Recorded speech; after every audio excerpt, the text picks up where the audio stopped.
question de savoir, pasteur, pourquoi aujourd'hui il y a beaucoup de fausses prophéties, des prophéties qui ne se sont pas accomplies. Est-ce que lorsqu'une prophétie ne s'accomplit pas, ça veut dire que le prophète est faux? Est-ce que lorsque quelqu'un donne une parole de connaissance sur quelqu'un pour lui dire tu es ceci ou bien tu as fait ceci ou je vois ceci et qu'il se trompe, est-ce que c'est forcément faux? Qu'est-ce qui se passe? Comment devons-nous gérer tout ce mouvement prophétique et tout ce que nous entendons des réseaux sociaux et même partout? Vous savez, dans la Bible, il y a plusieurs églises, mais il y a deux particulièrement sur lesquelles j'aimerais insister dans cette petite vidéo. Il y a l'église de Corinthe, à laquelle l'apôtre Paul a écrit la lettre aux Corinthiens 1 et 2. Il y a l'église de Thessalonique. Il y a une grande différence entre les deux. L'église de Corinthe était très versée dans les dons spirituels. Il y avait beaucoup de manifestations des dons spirituels dans l'église de Corinthe. Dans l'église de Thessalonique, ils mettaient plus l'accent sur la parole de Dieu.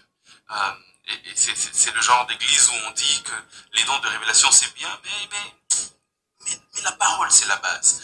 Mais j'aime ce que l'apôtre Paul écrit aux Thessaloniques, et c'est sur cela que j'aimerais baser mon petit raisonnement et vous donner une réponse en ce jour. Il dit dans 1 Thessaloniciens chapitre 5, verset 19, à l'église de Thessalonique, il dit n'éteignez pas l'esprit. Et puis il continue en disant ne méprisez pas les prophéties, mais examinez toutes choses et retenez ce qui est bon. Voici l'attitude qu'il faut lorsque vous avez affaire à une prophétie ou à une parole de connaissance, à tout ce qui est autour des dons de révélation. Il dit premièrement, n'éteignez pas l'esprit.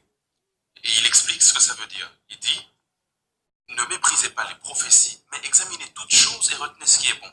Mais c'est drôle, si la prophétie est une parole de Dieu, pourquoi devons-nous l'examiner et retenir ce qui est bon? Pourquoi nous ne la prenons pas comme ça directement? Pourquoi nous ne devons pas être crédules au point de croire directement et de tout embrasser? Parce que le problème, ce n'est pas la source. Le problème, généralement, c'est le canal par lequel l'eau passe pour arriver à la destination. C'est un peu comme un robinet. La source peut être pure, mais lorsque l'eau passe par un canal impur, à la destination, l'eau aura aussi les impuretés du canal. Dieu, en tant que source, tout ce qu'il dit est vrai. Tout ce qu'il inspire est vrai. Mais le problème, c'est l'homme par lequel le message passe pour vous atteindre. Lorsque cet homme a dans son âme des imperfections, des inclinaisons et des tendances particulières, ça peut altérer le message de départ. Je vais vous donner un exemple.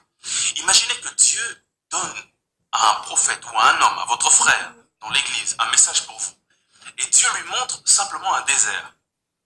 Il lui donne votre nom, par exemple Amos, et il lui montre un désert. Et il dit, je vais faire passer Amos par le désert. C'est cela le message de Dieu. Et maintenant, imaginez que lui vienne vers vous et il dit, je vois un désert devant toi et tu vas beaucoup souffrir. Ça sera des moments de difficulté, ça va beaucoup peiner, mais tiens bon car Dieu est avec toi.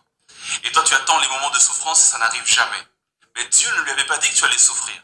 Dieu lui a juste montré un désert. Mais lui a interprété à sa manière, parce que selon lui, désert veut dire moment de difficulté. Alors que dans la Bible, désert peut aussi vouloir dire moment d'édification et d'enseignement. La Bible déclare, je l'emmènerai au désert et je parlerai à son cœur. Le désert peut vouloir dire simplement un moment où Dieu te parle, où la parole de Dieu devient beaucoup plus audible à tes oreilles. Mais lui, il prend la même parole de Dieu, mais il ajoute sa propre interprétation, et c'est généralement là que la prophétie ou la parole de connaissance commence à devenir biaisée. Lorsque vous avez une prophétie, ne la méprisez pas. Si vous la méprisez, c'est une erreur. Mais ce que vous devez faire, c'est d'examiner la prophétie et de retenir ce qui est bon. En d'autres termes, vous devez faire un travail de filtrage. C'est un peu comme une eau qui comporte des impuretés, mais vous la filtrez pour recueillir la bonne eau.